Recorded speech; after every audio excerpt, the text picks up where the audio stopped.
What is going on, guys? Welcome back to the channel. I'm Dan, and today we have a special guest. We're joined by Ben. We are here to talk all things Chelsea. Obviously, more injury news for Chelsea. It feels like we just can't seem to get away from this. We all thought that it might have been Poch's fault, and again, we're starting to see that they aren't disappearing. We've got an injury hit squad again, 4 injuries. We've played 3 games. Some big names for Chelsea have pulled out of their international football break, going away with their teams. We've seen the likes of Gusto, Cole Palmer, REECE James obviously extending his time on the sidelines, Romeo Lavia. There's a little bit of positive news there, but it's still not great.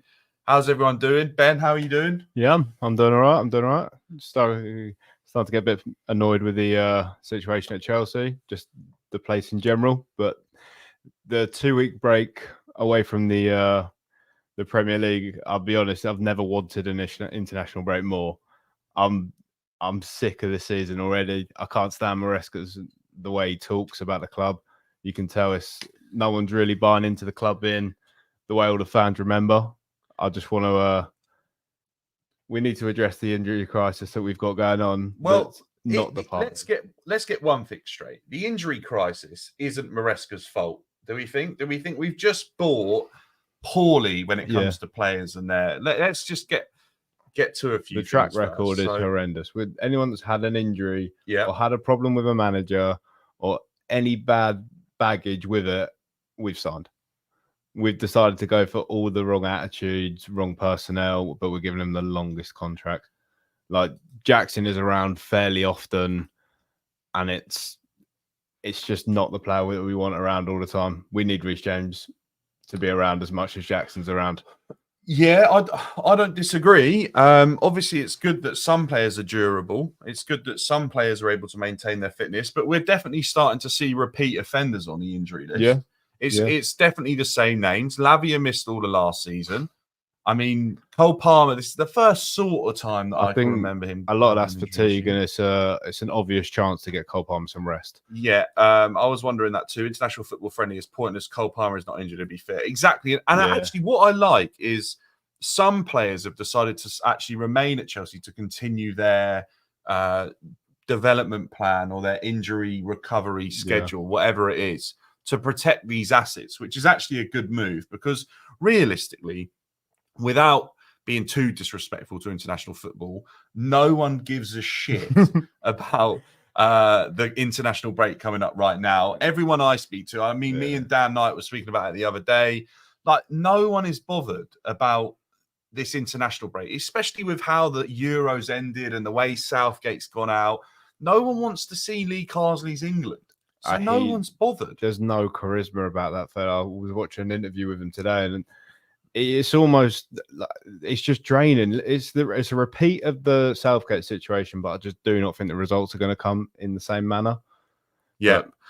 I almost think it's worse than the Southgate manner because there's one obvious issue here for me, and it's that I'm not sure whether Lee Carsley is even an Englishman.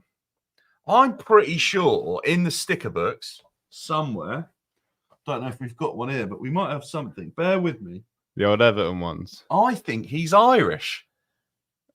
The name suggests he might be Irish. So, yeah, I'm not sure whether Lee Carsley's even English. So, in that sense, it's not having an Englishman in charge. Yeah. I don't know. I don't know. Maybe he is English, but he played for Ireland. Dan Knight says we will have no right back for the next game because of the Gusto injury. Well, I think that's what we're sort of getting round to is that the injury problems aren't disappearing. Gusto's had problems before. We know that. He spent his first 6 months that he was contracted to Chelsea injured here, training instead of at Lyon, where he was on loan, where we'd loaned him back to. He's now got an injury. We've all seen a different Gusto as well this season. I mean, I don't think he's been great so far. He looks like he's been stifled.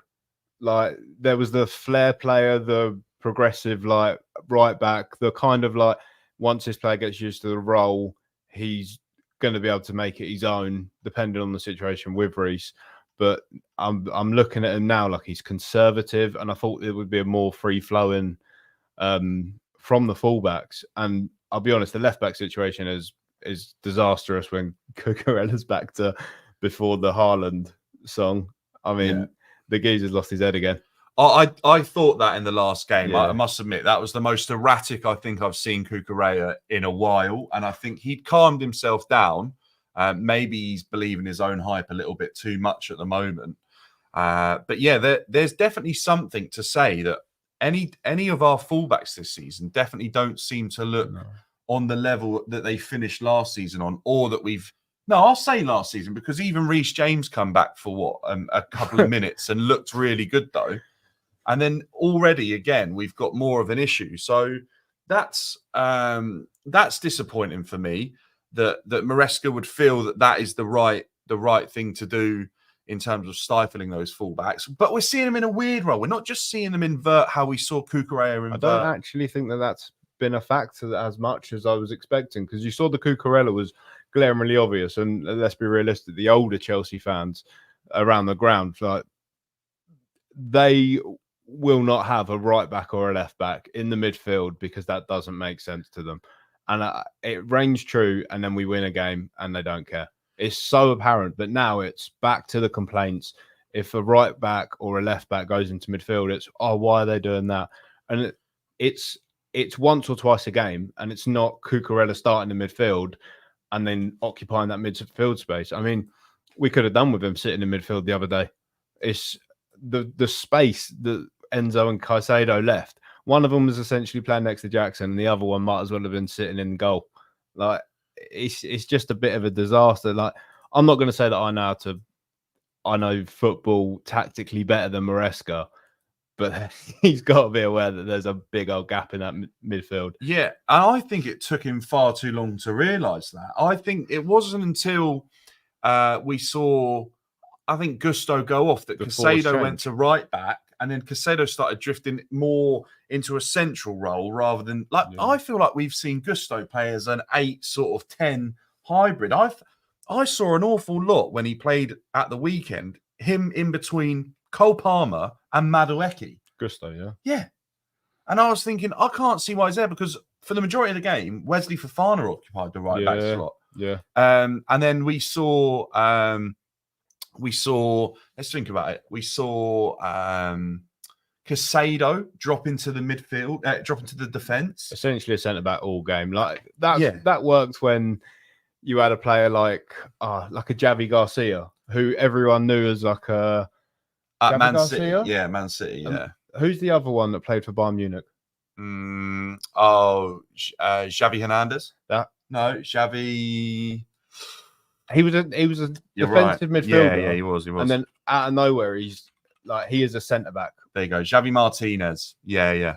So he ended up just being a centre back, and I don't mind that, because if you're going to have a ball playing team, you might as well get True Blue. Big up, my man. Welcome in. Yeah, go on. I hear what you're saying with that, and I think Caicedo's never looked like a centre back to me. No. And do you know what we've seen in the previous couple of games, and I don't know why it changed against Palace, but we've seen when we're in possession, Sanchez becomes that extra centre back. He basically comes out of goal, plays on the edge of the box, and he's receiving in a position. But he stayed in goal this time, and we were on our own halfway line with Caicedo playing as a centre back. So unless he's not understood the instruction and was getting it wrong all game, someone's asked him to play in the back 4-3. It looked more like a back 4 at times, but then occasionally Cucurella would wander off into space as well.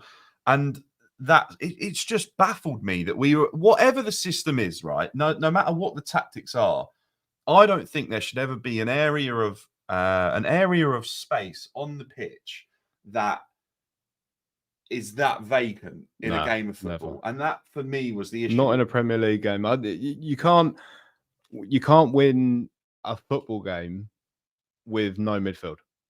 Not in this day and age, because we've seen it throughout the whole of pre-season, the first couple of games. The Inter Milan one is a glaringly obvious. There are two centre-backs are not good enough, and a lot of Chelsea fans will back Colwell to the hill, but he's not that good. And we're looking at like Konsa for Liverpool, who's come through like their ranks. I'd be more assured if he was there. I don't feel like he believes his own hype, and I'm essentially looking at Jordan Pickford playing as a centre-back.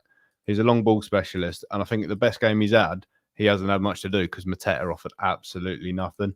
But then with Caicedo sitting in as a centre back alongside them two, who are already shaky, for someone that doesn't seem to be able to follow an instruction or needs constant guidance throughout a game, I don't think you're getting it from anyone. We don't have a Petr Cech. Like Caicedo, for me, I'm looking at him like he could be an unbelievable ball winner and move starter. Yeah. And that's all I want from him. Is that not what he was at Brighton? That's exactly what he was, but he could do it from all around the pitch. We had Kante do it, but Kante you just slot in. I think that comes with confidence. Confidence in instruction. Yeah, I think that sort of. So we've seen Caicedo sort of struggle to nail down not his position because it was pretty much guaranteed when fit last season, but we've sort of seen him struggle to get to the level that we all expected him to get to, right? And he come out and he spoke a lot last year that he had issues in terms of his mental state and he had someone away from football helping him and they felt a lot of pressure coming to Chelsea for the amount that he did. Instead of easing that on, now I'm not making excuses for footballers, but instead of helping that guy out, Maresca's turned around and completely changed his role. Yeah. For this game, which I don't think happened in pre-season. It didn't. I'm seeing this happen with Poch as well. I don't want to get off topic quickly, but we saw Poch drastically change in pre-season to the start of the season. Yeah, and everyone meant, it's because Nkunku's back, and Nkunku come back. We have seen Maresca change his system a numerous amount of times in pre-season, and now we just got another Italian Graham Potter on our hands. It feels like to me a little bit. One of them Frank Lampard's 8 formations in a season. We played well. There was something I wanted to find actually on Twitter, and I'll see if I can bring it up at one point. But I'm sure some people have seen it. There was the joke that it was like it must be the ghost of Lampard haunting us, and it was just Chelsea in this circular formation with no one in the midfield, and that is basically what I think we saw. Kaleo, how are we doing, my man? I'd rather see Enzo drop between the centre-backs and pick out long balls to Madueke and Neto. And I think this is the discussion that has to be had, is that... That's not Enzo. Enzo probably isn't good enough for that role, but we're at a point where we don't have anyone really that better to choose from. So maybe Enzo would be better at that. But just a point on that is Enzo, in the best games we've seen him play, he does what is essentially the dog work, and he's in the tackles, he's a bit rough. He's not an 8. He's not a glorious looking footballer. He's get your job done and you kind of forget about him. And that in some circumstances can be £100 million player. Okay, granted, like if we're being realistic, he's a £30 million player at the best. But when you don't need, I mean, let's be realistic, in Chelsea's system, I don't want long balls going out to the players, because if it's going out to Mudryk, he's going straight off the top of his head out for a throw-in, or he's coming off of his foot into the midfield. Like, we all know he hasn't got first touch. If it's going to Madueke, it's a hit or miss. And I'll be honest, the fall-off has never been quicker in a player. From who? From Madueke. From the Wolves game to the Palace game, players will normally have a 2 to 3 game period where they're like flying. And I just didn't see that from Madueke again. I think Madueke is a player that I don't know, let me know if it's a fair statement. I think Madueke's got better every season at Chelsea. But I think that the inconsistency is definitely something he struggles with. I think the whole squad... And that's, for me, what happens with a younger player, is that they do have periods of inconsistency. But now there's no one to tell him... I think... How to ride where through we the period have of inconsistency. Such a young team now, with no one old enough to be like rein it in. Yeah, that's where you get the arrogance is a bit too much, and like we're going to come up against small teams, and they're going to know that they're small teams. So then the level drops off, and we're all going to go, "Oh, we've been beaten by Barrow." Well, I'm sorry, but the Barrow players were up for it like we would be against the City. And I mean, after what I saw, Barrow have got a win against like an okay side. They got a good win. There's no reason why they couldn't come to Chelsea and beat us. But well, it's difficult to say. But we did lose to Servette, and what level is Servette at in comparison? But that's probably a bit better than Barrow. But you know what I mean? That's my basis for that argument. Servette is a risk. Barrow is a risky game, isn't it? It could go horribly wrong, and that's where, unfortunately, I think Chelsea fans are.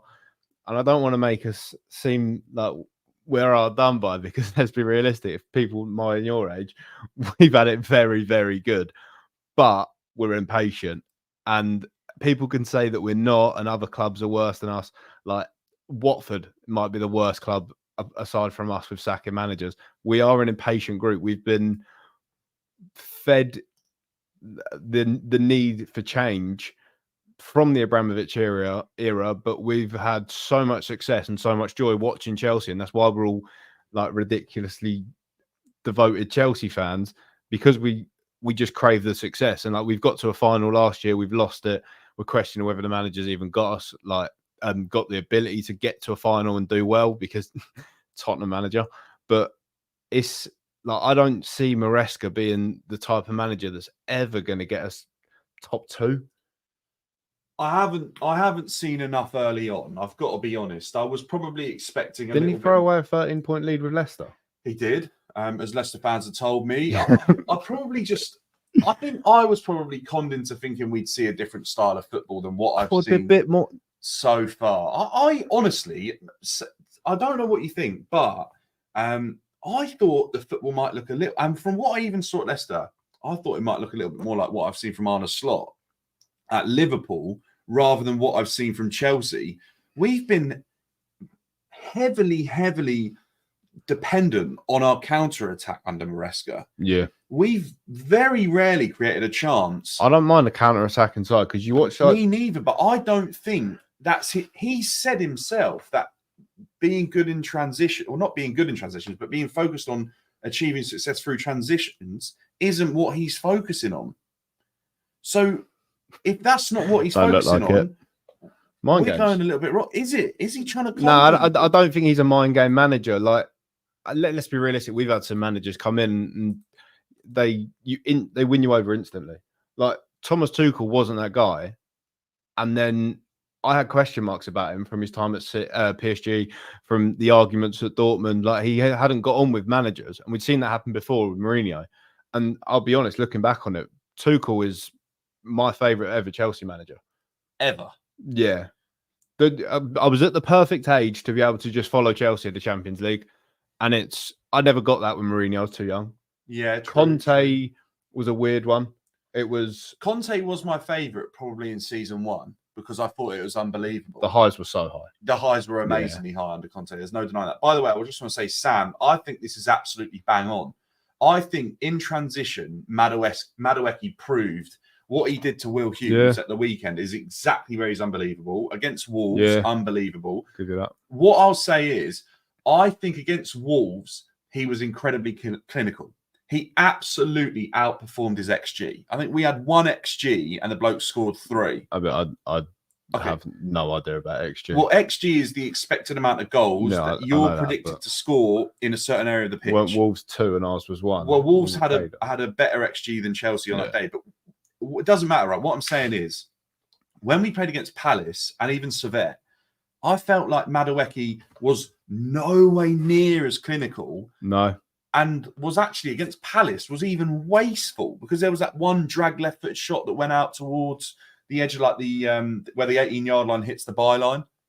Went out there, and I was thinking, well, hang on a minute, you've just had an unbelievable game against Wolves. On his weak foot. The hype is through the roof, and then that happens, and that's frustrating to see with Madueke. But I think I'm not expecting like this world beater from Madueke, because I know he isn't. I know on his day he can be, but I'm not expecting him to be putting up Cole Palmer numbers. No. But it is frustrating to see. I don't think you're wrong. Let's be realistic. We've got more wingers than any other team in the league, but other teams in the league have better, more consistent wingers. And I'm excited about Neto. As long as he stays fit, I think he's quite a good option. Yeah, but with what we've seen from injuries already this season, Pedro Neto, it's not looking promising, is it? When you've already look, I've just seen here actually somewhere that Lavia will be our saviour this season. When? Now, I think Lavia looks unbelievably good. I think he looks educated.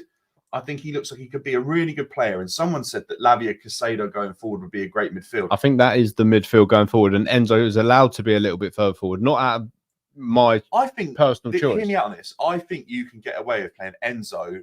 I know he's going to not be happy with this because the amount of money he costs, but on the bench, I think Enzo will look far better in Europe. Fine. We've got so many games coming up that, let's be realistic, all Chelsea fans are somewhat in the mindset of the Conference League should be a long competition for us. We've had a qualifier in August, and then we should hopefully finish it in May, whenever the final is. I'm not entirely sure, but there is going to be an awful lot of rotation. I think our squad might be too small, considering all the players that have been binned off. And part of me wouldn't even expect to see them players again this season if need be, because I thought the same would happen with Trevor Chalobah. Turned out it was probably our best centre back last season.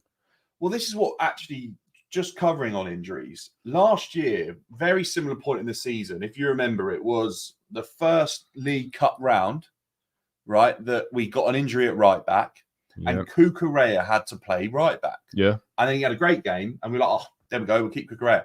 Well, that round was literally midweek, this time last week. Right. Yeah. So already we've got injuries, Reece James and Gusto out again, which is exactly the same as this time last season. Cucurella played there. But that was because we had Chile, who could play left back. Yep. Now what? Chile's Vega? Banished. Probably Vega. But I'm looking at Vega. By the way, I like Vega. I really like him. It looks like an old school Jackson 5 member, or he's from like that sort of era.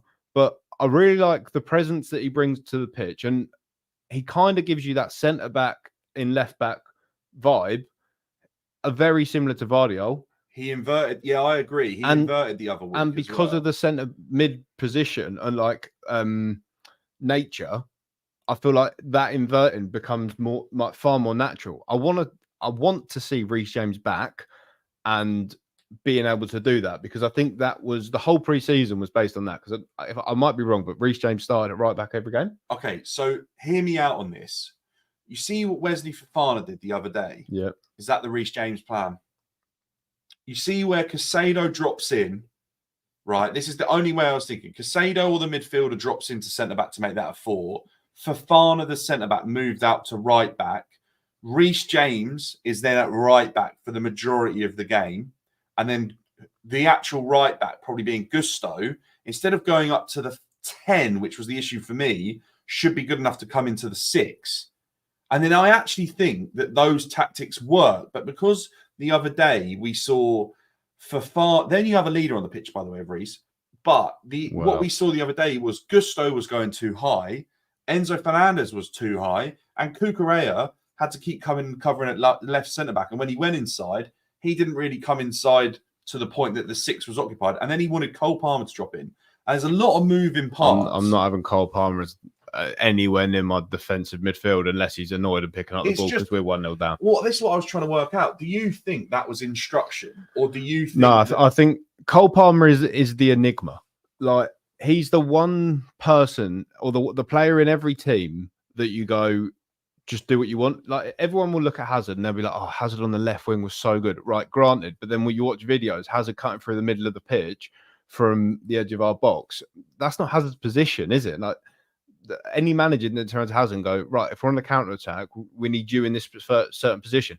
Hazard just drifted to where he needed to be. And last season, we saw Cole Palmer do that more effectively than I've seen the start of this season. And I'm worried that he'll get stifled because of the transition being the most effective part. Does Maresca buy into that, or does he add the resistance to it to almost be like, no, we need to play a specific way of me playing? Yeah. And part of me, you've seen it in Arteta, you've seen it in Pep on a few occasions. Maresca is of the same ilk, is the word? Similar. It's we're way off here at the moment, but I know what you mean. But they're brilliant minds.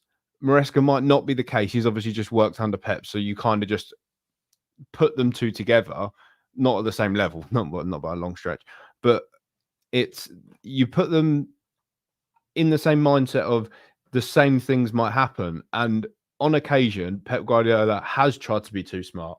On occasion, Arteta has tried to be too smart. I mean, Arteta had thieves pickpocketing his players at dinner, and so they're more aware in games.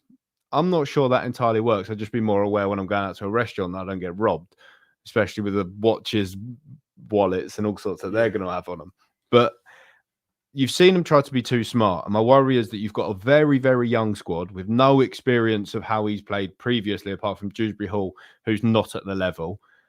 And I don't think the situation or the style of football can be implemented as smoothly as need be. Yes, okay, he's got a 5-year contract, but if we're being realistic, if we're out of Europe early and we're out of the cup competitions early, we're relying on them to bring in money because we can't keep selling assets. We're going to run out of them eventually. Well, are we? Because we just keep buying them and we're finding assets in every sort of aspect of the club or selling off proportionate amounts. Kind of intrigues me as to why we still haven't got a shirt sponsor. Something must be going on there. But I just think with Maresca is that there's a lot of moving parts to his system. Maybe he's trying to educate the players to play a system that when everyone's fit is Does perfect. he get his message across well enough? Well, we don't know, do we? And we probably haven't. This annoys me about the Premier League, but we've only seen 3 games because they've decided to whack it into. Do you know what? Is this normal? Yeah, I think we might have started week late because of the Euros. Oh, maybe. So maybe it's normal after an international break summer. But I feel like our sample size is still so small. But what I hope Maresca probably isn't doing is suggesting to the players that this is our system. When REECE is fit, like obviously in the back of his mind, I think when REECE is fit, this is how this is going to work. But when is REECE going to be fit? When is everyone tells me Lavia is the savior, which is the point we were getting onto. When's Lavia fit? The guys, me and Ben were just saying, we think he might not have even hit 90 minutes in terms of the 2 competitive games that he's played. Has he played over 90 minutes for Chelsea? Probably not in a season and a half or whatever it is. A season, really. A season is probably fair to say. But even Southampton, by the way, I think he missed the last couple of months. We signed him injured. So Lavia probably has barely played football. I don't feel like he was massively injury prone though. When he first come on the scene at Southampton, everyone went, "Oh, this Lavia player's quality. Yeah. Where's he going to end up?" And then he didn't. So then you're kind of wondering why he hasn't. Maybe he's tried to be like grow and become a better player at Southampton whilst they were in the Championship. But I don't see. He looks like an academy graduate. Yeah. And he plays football around men, how an academy footballer would play football around academy players, which to me is a fantastic trait because you're like a Lewis Baker or something, right? Would play academy football against men and wouldn't stand out as well. Yeah, we're hyping up Lavia like he's like the next best thing. I think he looks like he's incredibly intelligent at understanding what he's being asked to do, and that's what showed to me in pre-season. And that's what I think you base your midfield off. Well, yeah, I agree with that. And I think going forwards, Enzo Fernandez has got a serious task on his hand to cement himself into a position in this midfield. But when you make him vice captain, it now becomes incredibly difficult to play him. So I can see there that obviously Bancho is saying that this season we've got depth, but at the same time, when you've got 2 right backs, we've already removed them 2. Our right back depth is non-existent now. I don't think we've got depth around the pitch that we actually need. Where then? Where do you think? I don't think our actual number 9. If Jackson gets an injury, right, we don't have a replacement number 9. Mark Gu. I don't think he's at the level that we need him to be at. No, he's not. He's a fantastic presser. But then the ball can't stick to his feet. Right. And I don't think he's very effective. Like he's very young. He needs more time in men's football. He played 7 Barcelona games. Like this is what I mean. Maybe 12. Maybe cost 7 million. So around that, it's not many games. But yeah, I don't think that's the replacement that you actually need. I think Jackson, in theory, should be the replacement for an alternative or a better striker that we just didn't fancy paying for because we needed 18 wingers. I think our wingers and our 10 situation is now overloaded. There's not depth there. We've got Nkunku, who is clearly like he's a fantastic footballer, which we don't have as a winger, and now like just a pure footballer. We have system players, but we don't have a pure footballer. And Nkunku is very I can't think of the word to describe him, but he's a rare talent. Yeah, and you need to make sure that that's around all the time. João Felix is fairly similar because when Felix is on the ball, things can happen. Felix has never had a season that matched the output that Nkunku's had in the season, though. That's what I think is important to remember. Is I think some people, I'm already hearing talking about selling Nkunku. The jury's out on Nkunku. For me, whenever I watch Nkunku play, even if it's in a brief cameo, apart from when Poch completely misprofiled him, I see a player that I don't think Chelsea have in anyone else. I think he looks exceptionally talented. I think he looks like a very confident player. I think his finishing is probably the best at the club from what I've seen. He scored, what was it? It was something like he had 7 chances last season and scored 3 goals. The Liverpool That's pretty good. Yeah, but the Liverpool game was that moment, though. No, 100%. We were like, yeah. I also think off the left last year, he looked quite good. Yeah. I think as a whole, we just looked a lot better last year. There was more. Hang on. You think we look better last year? 100%. Not at this stage. Not at this stage. Right. Not 3 games in. No, at 3 games in, I was calling for Poch's head already because I think the change from pre-season was so drastic. We had this point last year, chat, correct me if I'm wrong, I think we had more points. Aren't we quite close to being at the same? Probably. I think if we win the next game, we're ahead of the points tally. I could be wrong. We look Correct quite us. Similar to where we did at this point last year. The football seems fairly similar, and it's almost like a bedding in period. But if you change a manager every year, then I guess you kind of get that. When you say the football looks similar, because this is the discussion I've been having, I think it looks similar. I get what you're saying. I keep seeing Chelsea trying to play around in this horseshoe that we saw under Pochettino. Where do you think the football looks similar? In exactly the same manner. But I think the horseshoe is more apparent now because we don't have a midfielder to create the W shape almost, which breaks the midfield. And then let's be realistic. We got very lucky with Cole Palmer being as effective as he was. So the horseshoe become a horseshoe Cole Palmer goal. Do you know when we stopped? See Cole Palmer, right? Cole Palmer was dropping into the 6th. Last year? Palace. Against Palace. Oh, against Palace, yeah. Because either he was getting annoyed that the ball wasn't coming from the centre-backs. And that's where the space was. And it is where the space was. Or he was asked to do that. Probably a bit of both, actually. I think if we're being fair, Enzo probably said get in there, pick up the ball, and Cole Palmer was probably getting annoyed. We saw Hazard pick up the ball off the centre-backs numerous times. Yeah, but Hazard had that. Cole Palmer doesn't have the burst of pace. Yeah, all right. But I see what you're saying. But what I'm getting to is that last year, that horseshoe for me quickly disappeared when Enzo Fernandez disappeared. And I think Enzo isn't willing to make that run back in, get on the ball. I then think he doesn't have the ability to turn.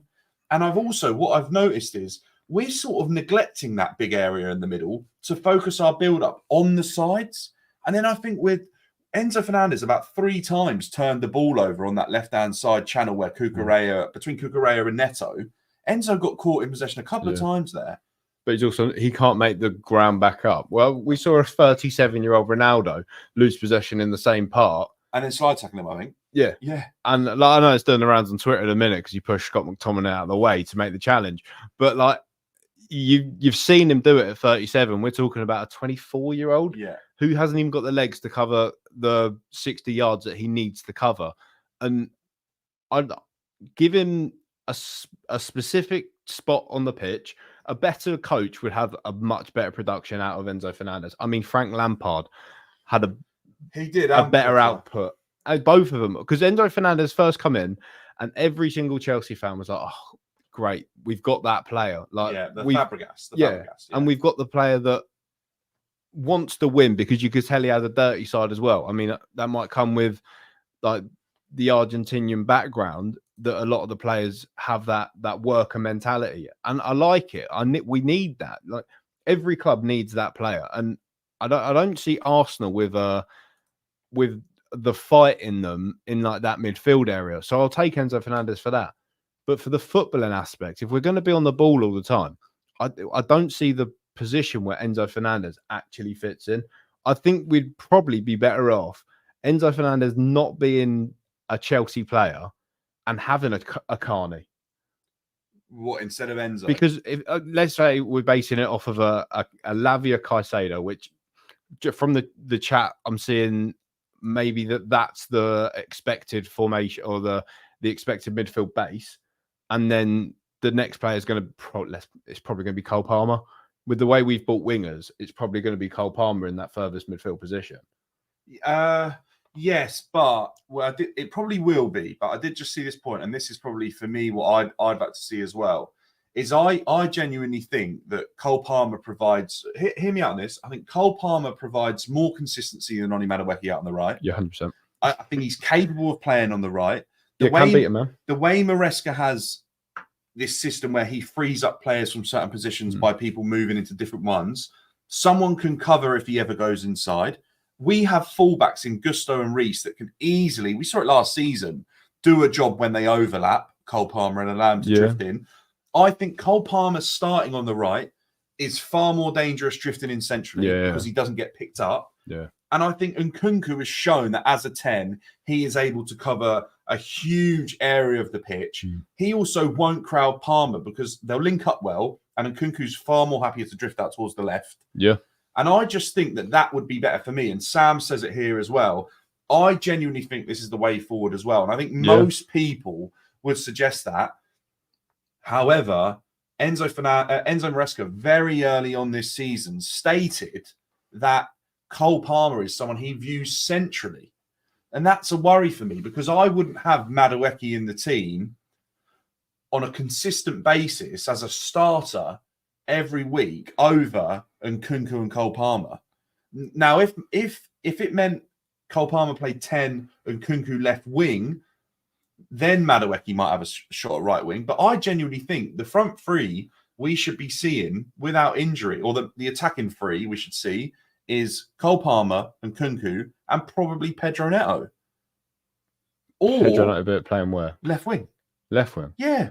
See, to an extent, yes. Maybe he's not a goal scorer, by the way. 101 games, no. 11 Prem goals. Yeah, Prem goals. But we've had Willian, who wasn't a goal scorer as such. Great free kick taker on his day. Yeah. Scored a goal on his day. But what was his best return? 12 goals? Yeah, probably. So season. I don't mind if he's not a goal scorer. As long as we have goal scorers. Pedro Neto is unbelievable for assists, by the way. And the blessing with that is... But he's left-footed, so... but he's rotated for Wolves on those sides. Yeah.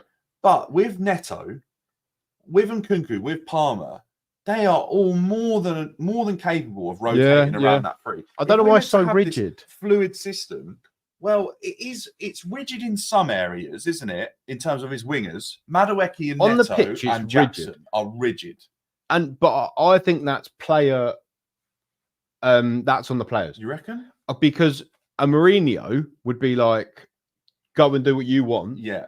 Maresca might not be as lenient in that sense, but you see Cole Palmer picking up the spaces in the left and the right. He's going deep to pick up the ball. It's like Cole Palmer will essentially not bin off as such, because he is obviously he's been brought up in a Man City way that the majority of these adult late teens football was all Pep Guardiola.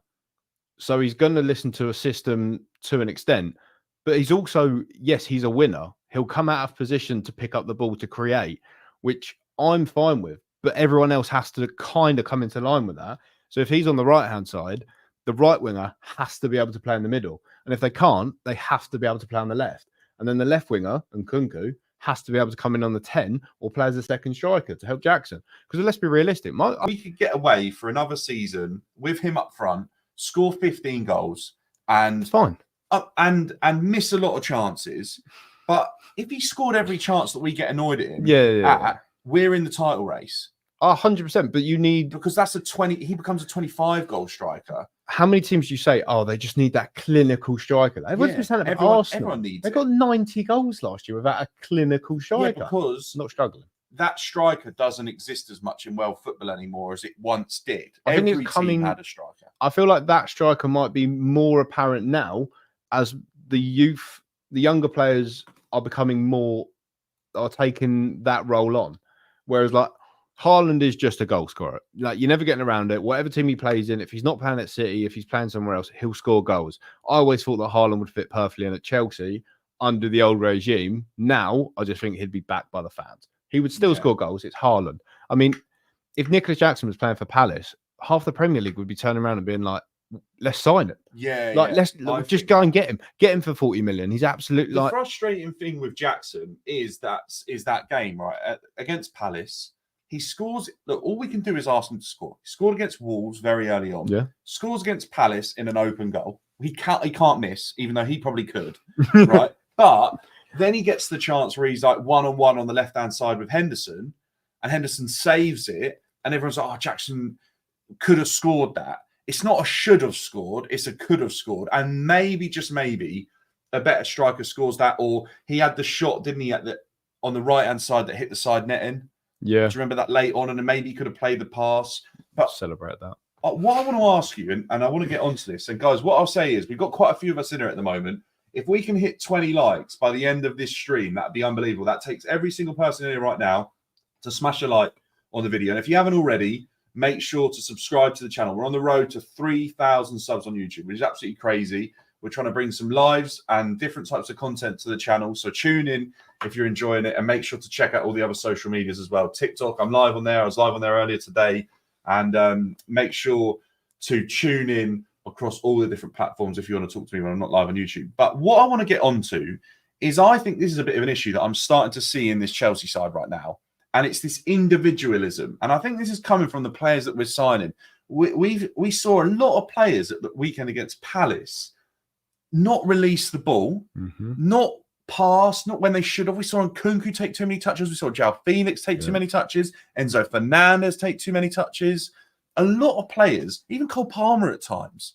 I don't view this Chelsea team as this coherent team unit at all, by the way. I think we're miles off being a team. I think they're mates. I don't think they're a team. Yeah, they'll like each other's Instagram posts and stuff, but when it comes to actual footballing, but I think that's where you have leaders on the pitch, which we really struggle with. Which obviously our current captain doesn't speak English. No, I see what you mean. Yeah, well, vice, but on the pitch captain. Last year, I considered Conor Gallagher our captain. True. And I'll be honest, the most apparent thing is that there is no connection to the fans.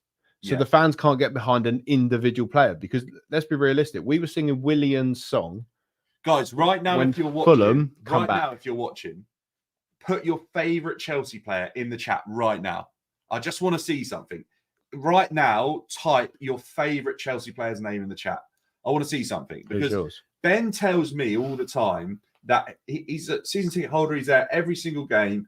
He tells me that people in the stadium do not have a connection to these players. Like Stamford Bridge, the atmosphere is struggling because of the players and the connection with the fans. Like, it's been removed a little bit because we have no connection, because these players haven't brought us the joy that the old ones had. But even that, no one's even like, we all got a bit behind Enzo Fernandez after probably an average season. Someone's right, Hazard. No, I mean now. Although I'd still say Hazard over anyone now by a million miles. 100%. I watched little clips of Hazard when he was like the training video where he's doing the kick-ups to the American football. And you're just like, oh, what I'd do to have him back. What I'd do anything to have him back, even if he's 32 and retired. And we all know he's podgy as anything now. But what I want to talk about is we've signed Sancho. We've signed individual. João Felix. Quite individual. Yeah, we've signed Pedro Neto. Obviously good for assists. Good team player. And Kunku's in there. Once again, fantastic team player. But I don't think the Sancho signing needs to be made. And I'm not sure the João Felix signing needs to be made. The Osherman signing can be made without those two. Yeah. So then we're not having this conversation about, oh, Jackson's not clinical enough, because we get 15 goals from Jackson. We get 20 goals from Osherman, hopefully. But it's kind of, why have we made all of these extra signings when we're not going to profit from João Felix unless he's an absolute world beater? Yeah, it's a huge gamble, isn't it? We will profit from João Felix, because in 5 years' time, if we do sell him, he'll be 29, and the books will say that he is now free to go wherever for how much. I think there's a marketing strategy behind the majority of our signings. I think Jadon Sancho is incredibly marketable. I think João Felix... He's running that thing. João Felix is incredibly marketable. Yeah, I think Cole Palmer will blow up because of the celebration, and it's iconic now. And I think he is. But he's also young enough for it to not go the right way. Enzo Fernandez is an Argentinian poster boy. Yeah. And I genuinely think that this Chelsea ownership are very, very clear on the fact that they want to market Chelsea to a whole new fan base. But I think I was listening to a couple of Todd Bowley interviews today, and I was thinking, actually, this guy really gets it on some level. But I think now we're starting to see less of a Todd Bowley team and more of a Eghbali team, because there was an interview that's gone round that I've been trying to find the full footage of, but I can only find a very small snippet and clip it in articles, is that he basically said, I'd be more than happy to look at Brighton and see that they're generating profit. They win nearly as much as us, and they with a much smaller wage budget. And that's where I've got an issue, because at what point, apart from when we've been under the control of Eghbali, have Brighton won nearly as much as Chelsea? Well, because we haven't. I think Eghbali is, don't get me wrong, Todd Bowley takes all the flack. Because he's chairman. And he put himself in the firing line of the sporting director, and we're still paying for some of those additions that he made now. Yeah, we are, unfortunately. But he stepped down from that role. Yeah. Somewhat admitting mistakes. Yeah. Because he was never going to be the long-term part of that plan. Because what did he do? He come in and asked for like swap deals and meetings with every other owner. I saw a thing today. This is no lie, chat. Apparently, they were negotiating for a player that was 12 million. The guy said, I need 13. Bowley was like, no, it's unlucky 14. But look, Bowley's a smart guy, and you don't become a billionaire. Like, he's worth nearly 9 billion, which I never realized. So that's more than what Abramovich was worth at some points in his life, post-divorce and things like that. But Todd Bowley spoke very well. And don't get me wrong, I know it's a different sport, but he basically, and this is why I think there's been a change, a drastic change for Chelsea in terms of the recruitment, that you're questioning why it's happening, is because Eghbali is focused on buying a player to turn it into a profit somehow. We've seen it with Angelo, we've seen it with others. Todd Bowley, the Angelo deal is actually wonderful for the books. And money laundering or anything else, money washing. Look, I'm not saying anything's happening there, but it'd be great, wouldn't it, if you could spend 20 million in a year, clean up 20 million as well. But and you know what? Angelo's never played for Chelsea, but all the best, because if I had the opportunity to go and play with Ronaldo, I would be on my way too, especially when they're paying me that much to do it. But what I want to get across here is that Todd Bowley, in an interview, clearly states that he is of the understanding of what a worldwide global superstar can bring to a sporting organization. And in baseball, and I know it's a completely different sport, he has brought in this guy from somewhere in Asia, and he is the best. He is unreal. Apparently, he can do pitching and batting, which is like an all-rounder, basically. He can score goals and defend, sounds like. It's not, but it's probably similar in football terms. Todd Bowley said their values literally gone up as a club. They're in a better position now to compete all the time, and he understands the worth of that. And I think that's why we saw him recruit Sterling, Koulibaly, Cucurella was obviously player of the season at Brighton. Fofana was like one of the hottest prospects in the Prem. Yeah, by the fact that we saw him go after what he thought was going to be a superstar and a marketable player in Enzo Fernandez, and we saw Casado, the type of money that got spent there. And then all of a sudden, we had a really bad season. And then Todd Bowley stepped down. Yeah. And obviously, he'd stepped down already before that, but he kind of reduced his role. He wasn't at Chelsea games as much. And there was rumours that him and Eghbali had fallen out. Then we've seen Eghbali come in, and we've started to see this. We're already doing it. We're already buying players that were potentially for profit, but potentially the next best thing. We've now seen it turn into an excessive amount this summer. It's now our first team. And that's the issue, isn't it? Is that we've gone and signed players that are now potentially. Look, don't get me wrong. If we sign them and there's an opportunity that opens up in the first team and they can move into it, then I actually am all for that. But at the same time, there's a limit. And comparing Chelsea at any point to Brighton and suggesting that we win similar amounts only puts you in one place. And it means you end up being similar to Brighton. And for exactly what you're saying, that we've spent that money on Phoenix, we've spent that money on Sancho, we've spent that money on Dewsbury Hall, Vega. Like, who else? We bought in loads this summer. This summer's been a car crash. You almost actually look at it and go, we could do with a transfer ban. Why on earth? Settle down. Yeah, I don't disagree, by the way. But then that's my issue is if we get a transfer ban, instantly we become a selling club because the profit can come in. Yeah. Which And then they're going to realise. And then we're gonna, like, realistically in the chat, if you could just put where you think that we'll actually finish this season. Do you think we'll get European football? Because I don't think we'll get European football without winning a European competition. I don't think Wait, we'll do hang on. When you say European football, you mean what? 1 to 4? Or No. The same position that we ended up in last season. You don't. Seventh is conference, isn't it? Potentially. Because we got knocked out of the thing. Yeah. So you don't think Chelsea? You think Chelsea are going to be worse last season and better, or do you? I think we will finish other this teams season. have overtaken us. I think other teams will have overtaken us. Newcastle could easily get Champions League football again this season, right? Because the Villa situation is there. And I don't like this argument, actually. Just going off of like the Chelsea topic quickly, people are saying that Villa aren't going to be able to manage the Champions League and the Premier League. But they managed Conference League last season. Exactly. Yeah, I agree. So I don't see that. By the way, Chelsea fans, as we know, the travelling that you have to do in the Champions League is normally far less than what you get in the. It's Chelsea the big European city. Chelsea have got Armenia, Kazakhstan. We've got that's an 11-hour journey one way, by the way, to Kazakhstan. Nice. Unless obviously they're on a private jet, but for the fans, for the fans, it's horrible. You can't tell me. Aston Villa had similar sort of fixtures and stuff. Didn't West Ham? West Ham, they'll be. And West Ham went better the season after. I think, whilst they're in Conference League, I think these clubs are okay to do it now. Newcastle had a Champions League hangover. I think that's fair to say, but also I think it's also good to remember that Newcastle probably punched above their weight this season. They got 100%, and I think they also thought that the plan would be able to be built on, whereas it got stifled last year. And I'll be honest, any team is, if you make a signing like a Tonali in the role that he plays, and then you lose him for the majority of the season, it's pivotal. Yeah, it's like Brentford. They lost Tony for the majority of the season, and then when he come back, it wasn't the player that he had been realistically. But they had an awful season. They'll probably be back to it this season, end up 13th, 14th. I don't think we'll finish as low as we did with the Lampard-Potter season, or the Potter-Lampard season, I should say.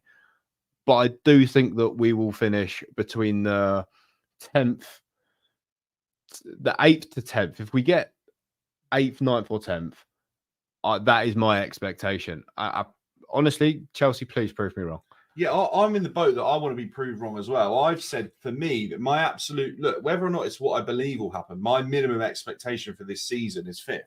Because you can't be in a position that we finished the season in last year as in the best top 4 sides in the country in terms of form since February, to sack Pochettino or part ways of Poch, however you look at it, bring in a guy, spend more money, and expect to be worse off.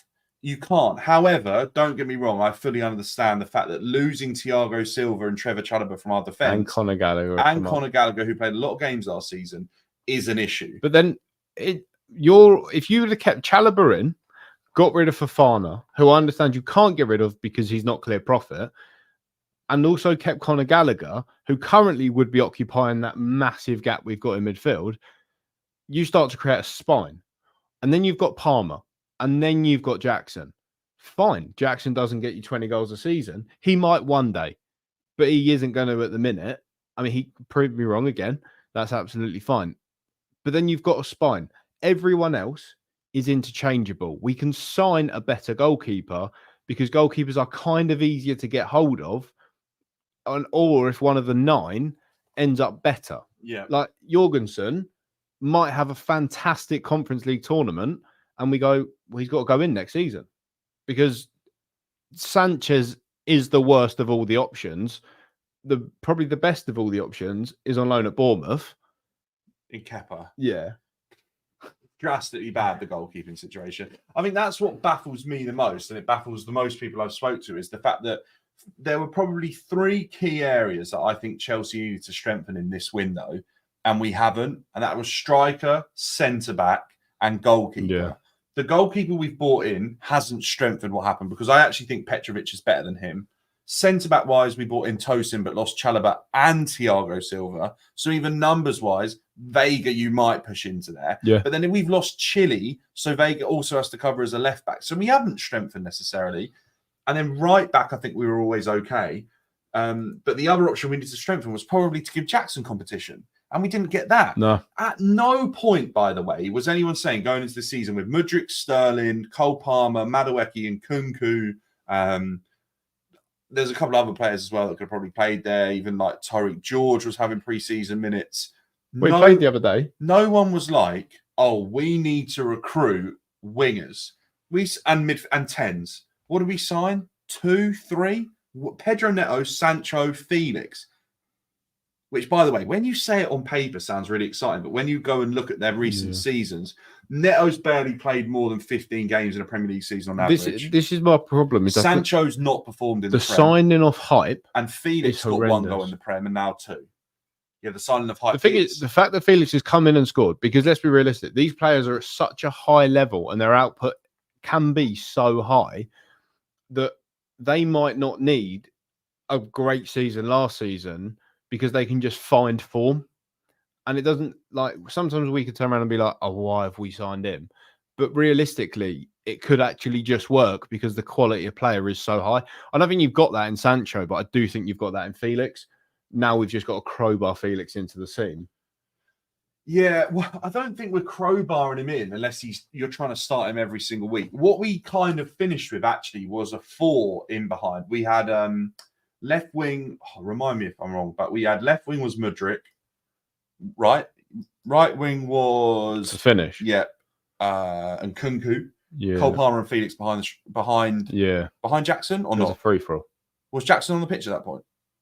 I think he finished. Did he finish? I can't remember. Either way, I remember seeing them 4 on the pitch, and I was thinking, this is crazy because in Kunku's right wing, Cole Palmer's a 10, Felix is a 10, and Mudryk, I think, was a left wing.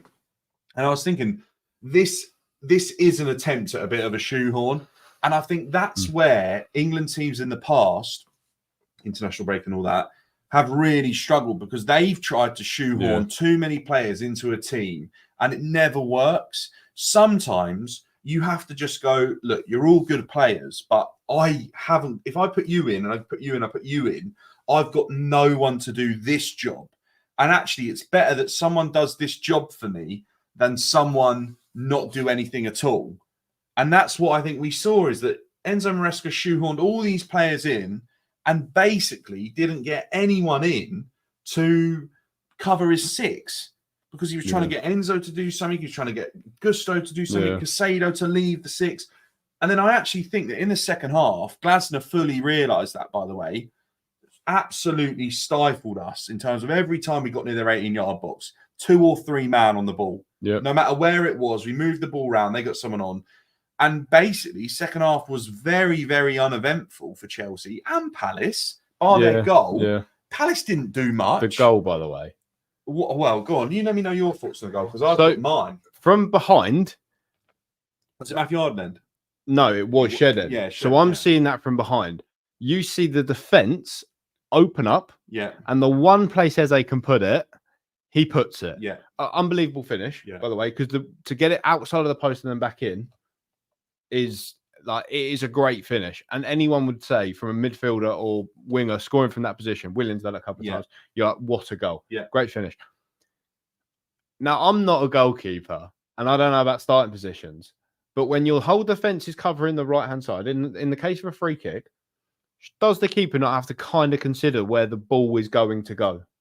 Yeah. Or not even consider, but be aware and already be kind of there to make that stop, because I think that shouldn't go in if the keeper is more switched on. Yeah, so I'm in exactly the same boat. It came from the free kick that Eze took. Yeah, we have a set piece coach now, by the way. Wouldn't think so. The way we lined up across the box was 1 behind the line, which I'm never an advocate for. Never defending your own box from a free kick, no matter where it is, unless the wall has to legitimately be there. Yeah. It might have, right? So, okay, fair enough. I think it did have to. However, they then didn't have a wall.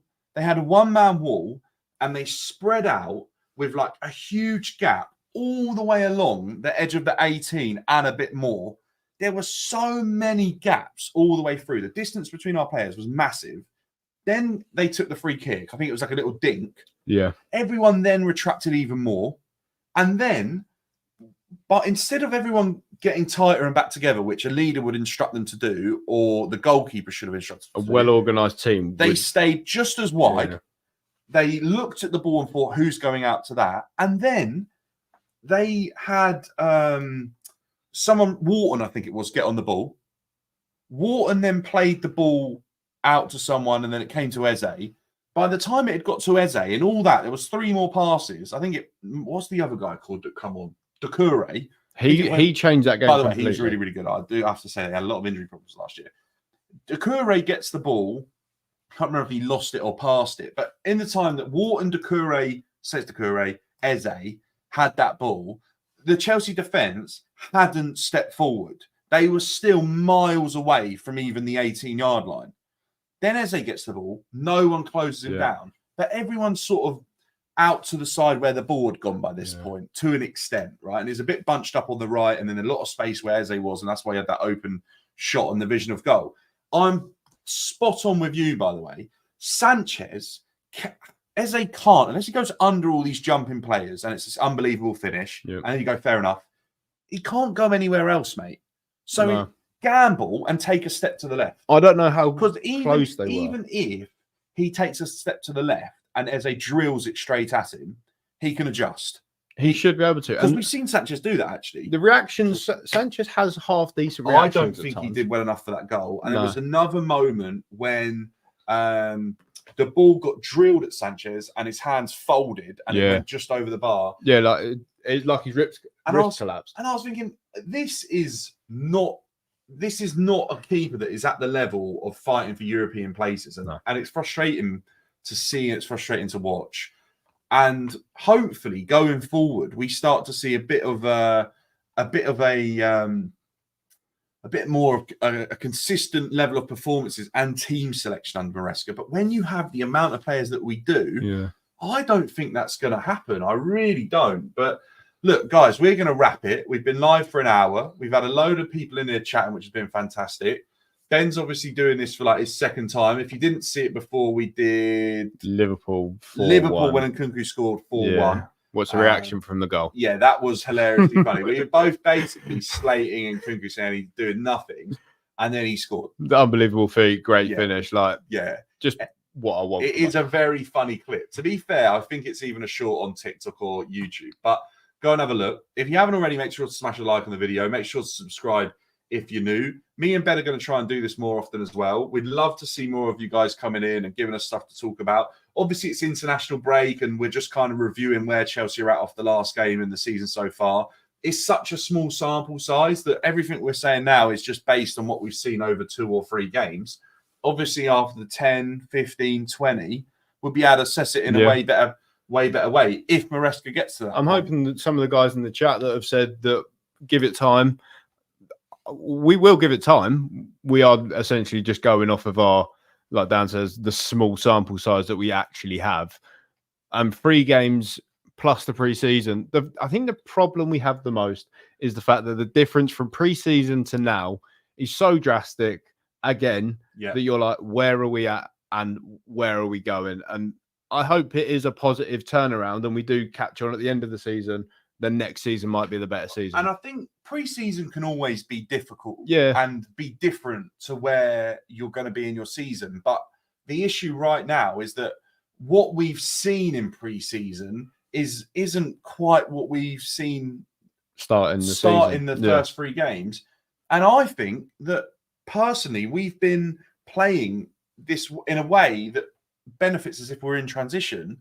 Yeah. And everything Maresca's saying after the games in his press conferences and post-game and pre-game press conferences as well is that we're not going to be a team that focuses on transition.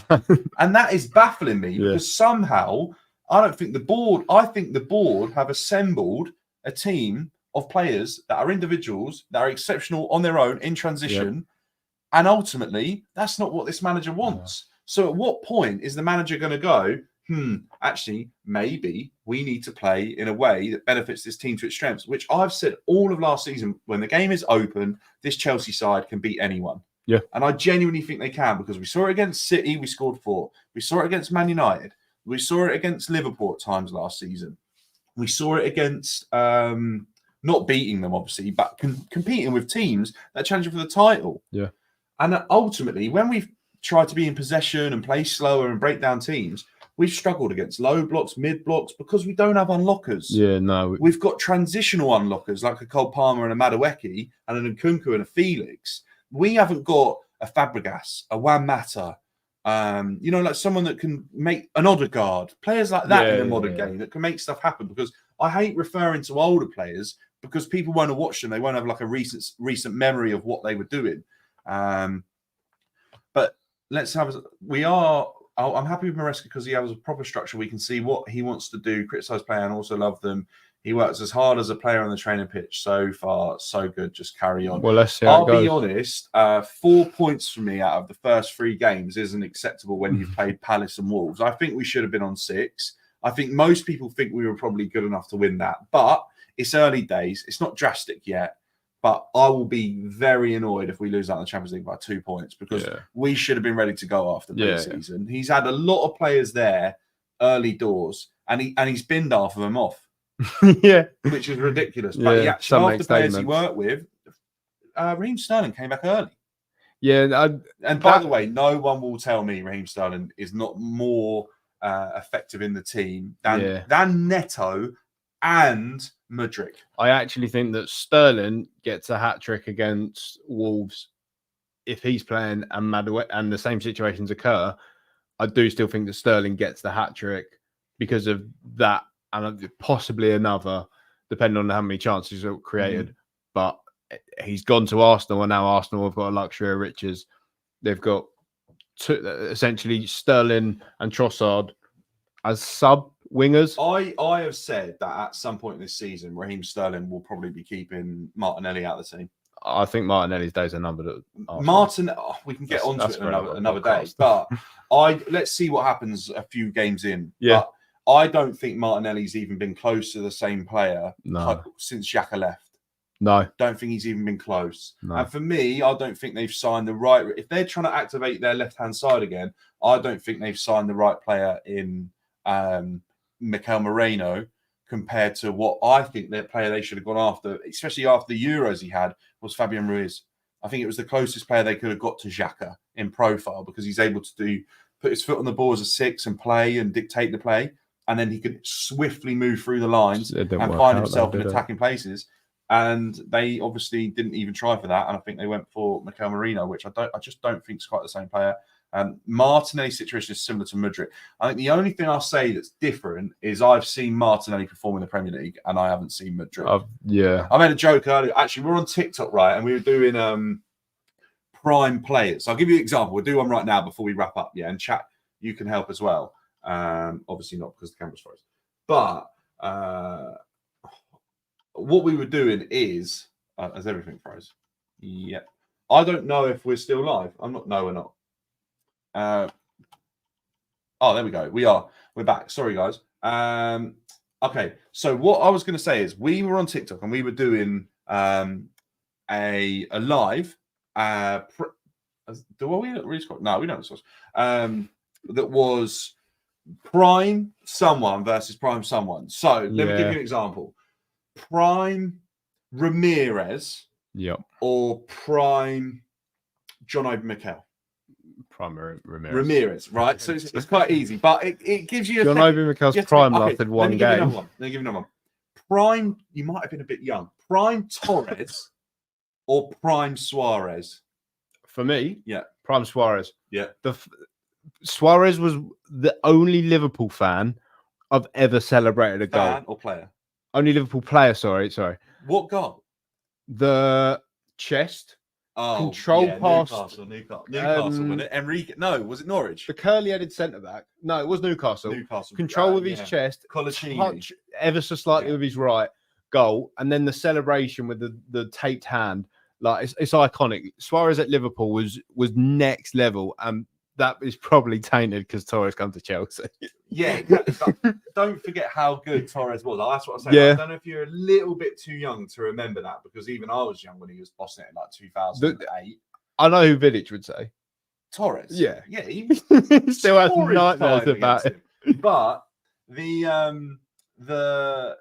so that's what we were doing. over on TikTok, and I was basically making the point that it's very easy to do that with the sort of players that Arsenal have got, and then you look back at what they've had in the past, and I just sort of wonder whether or not it's very easy to be like to have a recency bias on the sort of players that haven't performed.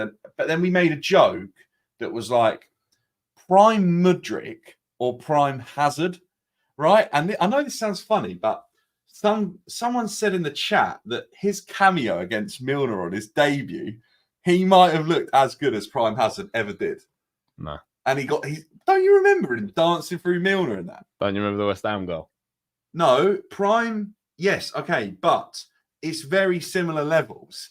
It's not Hazard got a goal. Yes, but do you remember Hazard? Would you want a penalty? No, Hazard. No, oh. Hazard first season come out of a statement. I'll be there in the big games. Yeah, screamer, not so much a screamer. Sparta Prague. Yeah. Left foot. Yeah, Mudryk didn't do that. No, from same angle, Mudryk didn't do that. Okay, the Liverpool goal as well. Hazard's Liverpool goal.